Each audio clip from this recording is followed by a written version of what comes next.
bagian organ itu dijadikan topping dan bahan sotonya Impus. Hai, welcome back to my channel, aku Immanuel. Di video kali ini aku akan membahas satu kasus tragis yang pernah terjadi di Indonesia pada tahun 2013. Bahkan gara-gara baca kasus ini aku sampai nggak enak makan seharian, ce. Selalu tonton video ini sampai habis.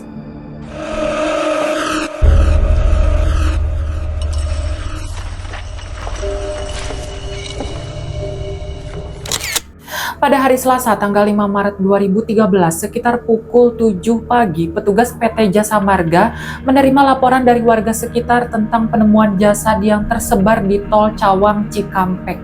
Dan jasad tersebut dalam kondisi yang sudah terpotong-potong menjadi beberapa bagian.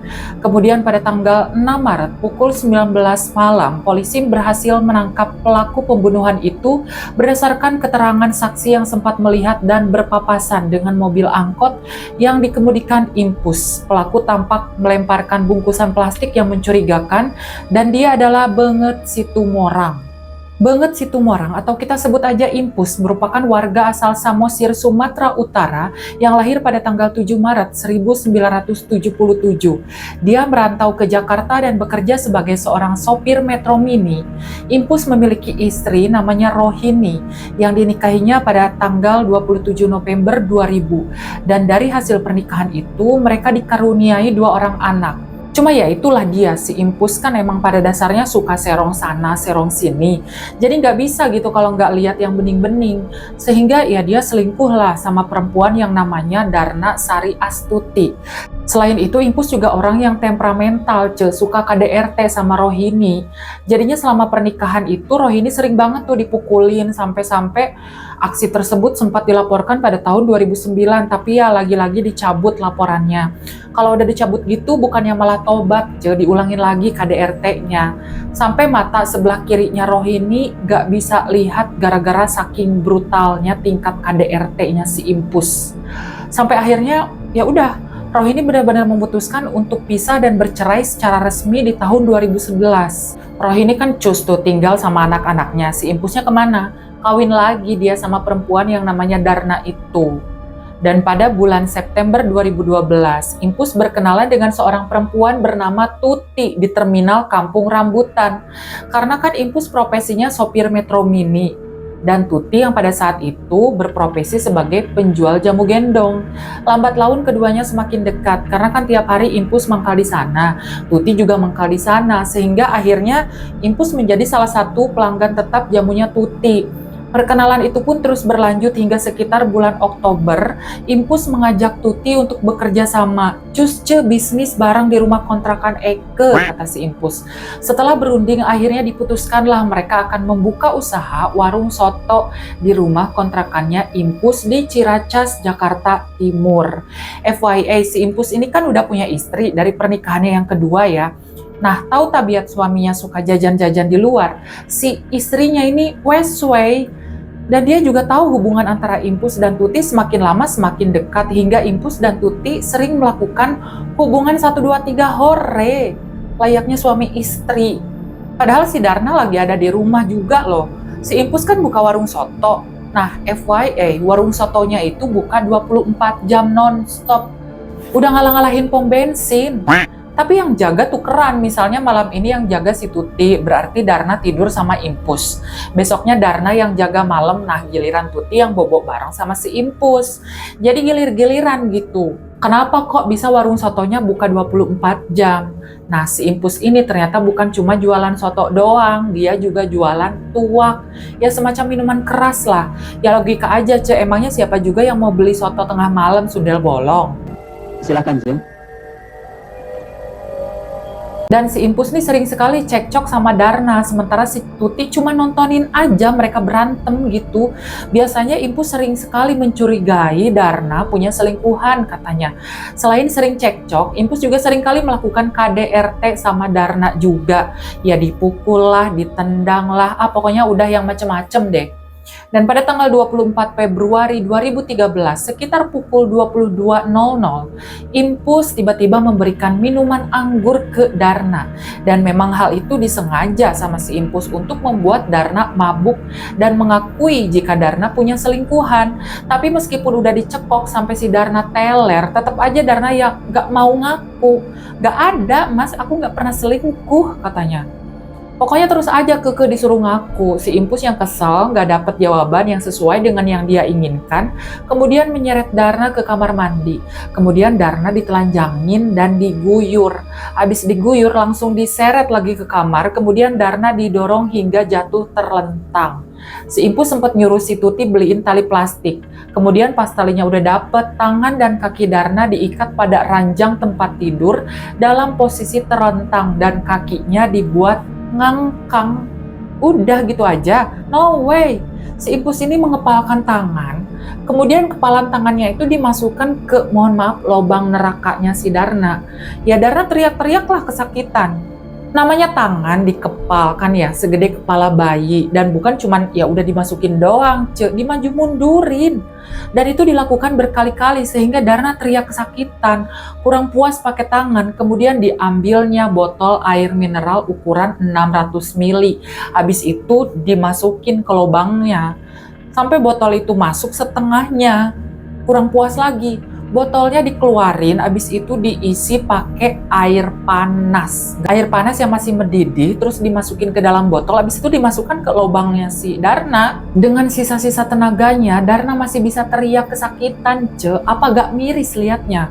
Udah gitu si Tuti cuma diem aja ngelihat Darna diperlakukan begitu. Kayak gak ada rasa empatinya gitu loh, sama-sama perempuan. Bayangin kalian perempuan, terus di depan mata kalian ada perempuan juga yang disiksa kayak begitu. Apa masih bisa diem? Dan meskipun udah menjerit dan merintih kesakitan, baik Impus maupun Tuti nggak ada menunjukkan rasa belas kasihan sama sekali. Kemudian Impus ambil balok kayu dan menghantamkannya ke kepala Darna sebanyak 2 kali sampai mengeluarkan darah.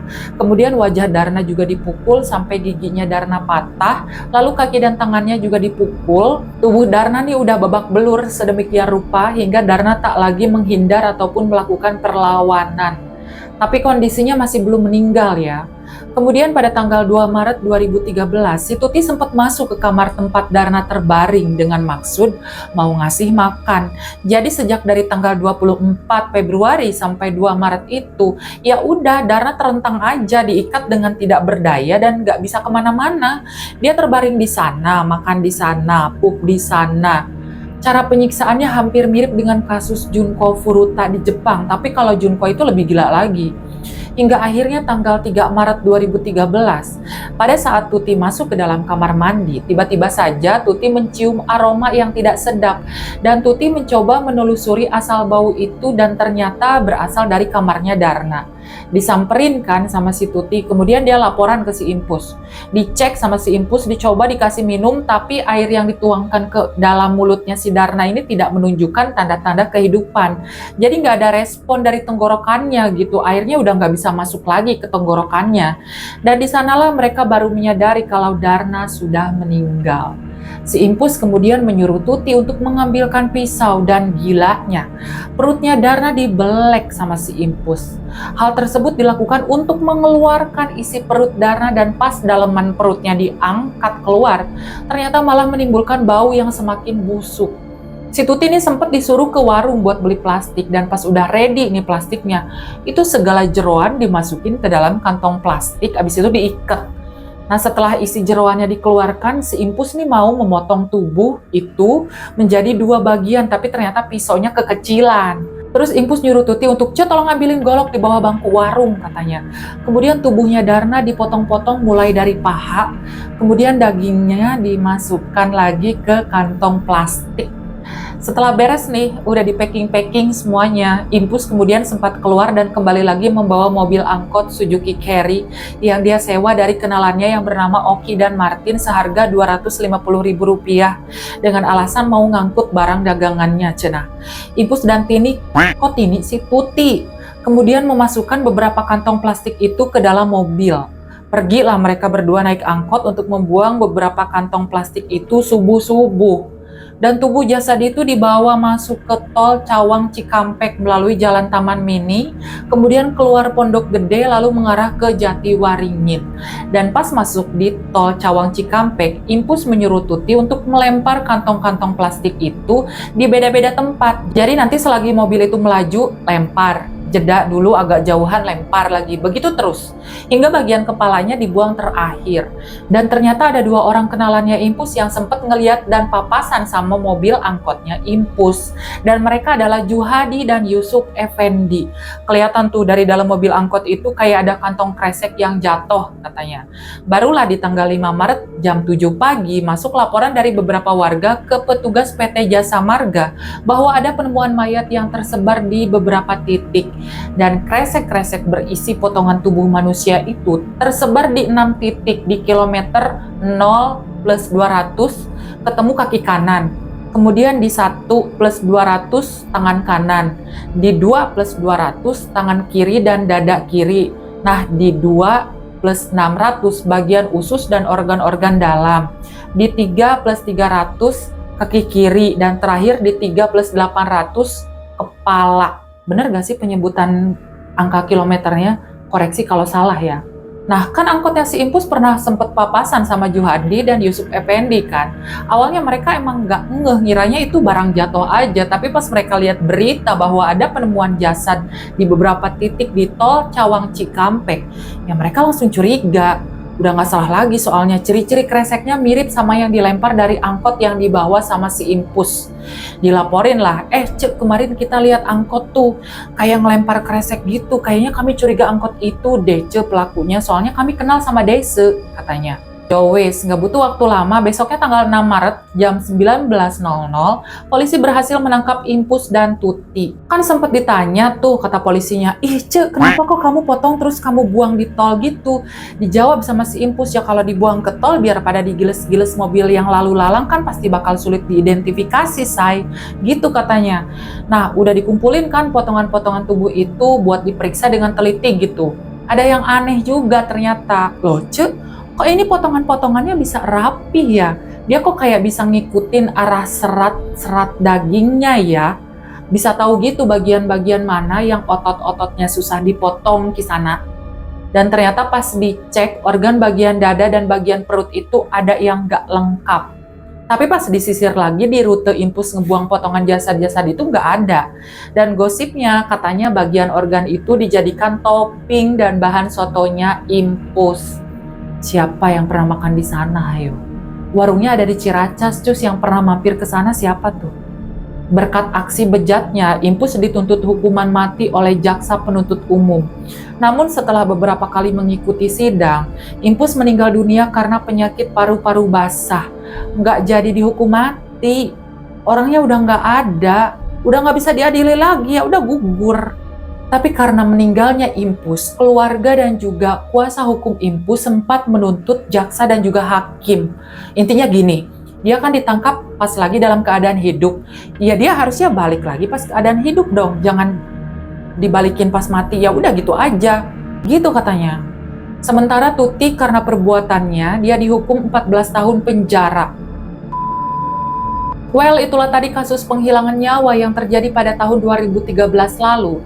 Terlepas benar atau tidaknya Impus menggunakan bagian tubuh korban untuk dijadikan soto, percaya atau tidak aku serahkan lagi ke kalian. Karena di tahun itu gosip simpang siurnya ya memang begitu. Dan buat kalian yang tahu banyak nih tentang kasus ini, mungkin ada informasi yang ke-skip, boleh silahkan tulis di kolom komentar untuk melengkapi. Dan buat kalian yang gak sengaja klik video ini, jangan lupa mampir dan tinggalkan jejak dengan cara klik like, subscribe, dan nyalain lonceng notifikasinya. See you on the next video. Dadah!